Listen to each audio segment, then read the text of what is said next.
You've got the wrong room, grumbled Stubbs. Now, if you don't mind, I'm having a conference with my client. Except, according to this substitution of counsel form, she's my client, the other man replied as he showed Stubbs a piece of paper. This brought an instant smile to Sarah's face. Stubbs eyed the man. That doesn't make any sense. She can't afford a fancy lawyer like you. She doesn't have any money. Of course she doesn't have any money. She's 12. 12-year-olds don't have money. They have bicycles and rucksacks. This one, however, also happens to have an attorney.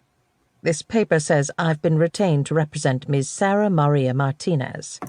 He turned to her and smiled. Is that you? Yes, sir. Brilliant. That means I'm in the right place. Who retained you? Asked the public defender. An interested party, said the man.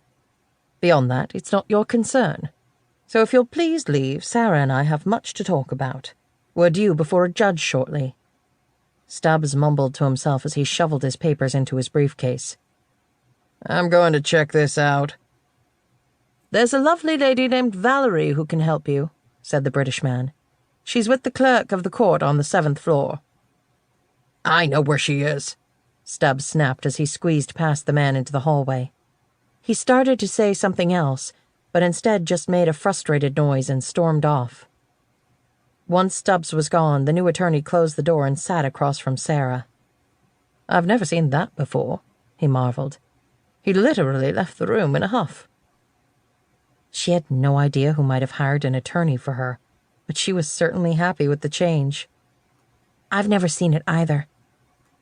Now tell me, he said, as he popped open the latches of his briefcase. Is it true?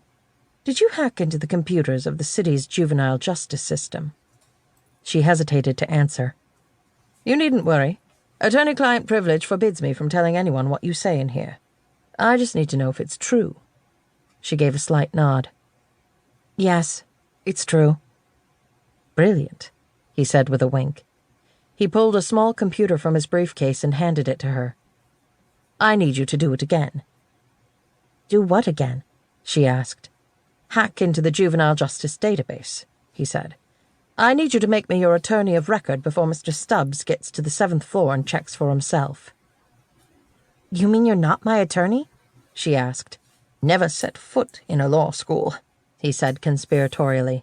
So chop chop, I've got an associate who's going to delay him in the hallway, but she'll only be able to do that for so long. Sarah's head was spinning. She didn't know what to think. Listen, I don't know who you are, but the court's supposed to assign me a lawyer. A real one. And the chap with the mustard stain on his tie is the one it assigned, he replied, shaking his head. I don't know about you, but I'm not particularly impressed. Over the last 9 years, that same court has assigned you to 6 foster families and 9 schools. It's been one botched job after another with them.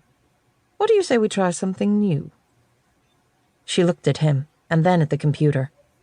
She was tempted, but she was also confused. I don't think... What did he say would happen? He interrupted. I bet he's already worked out a deal with the prosecutor.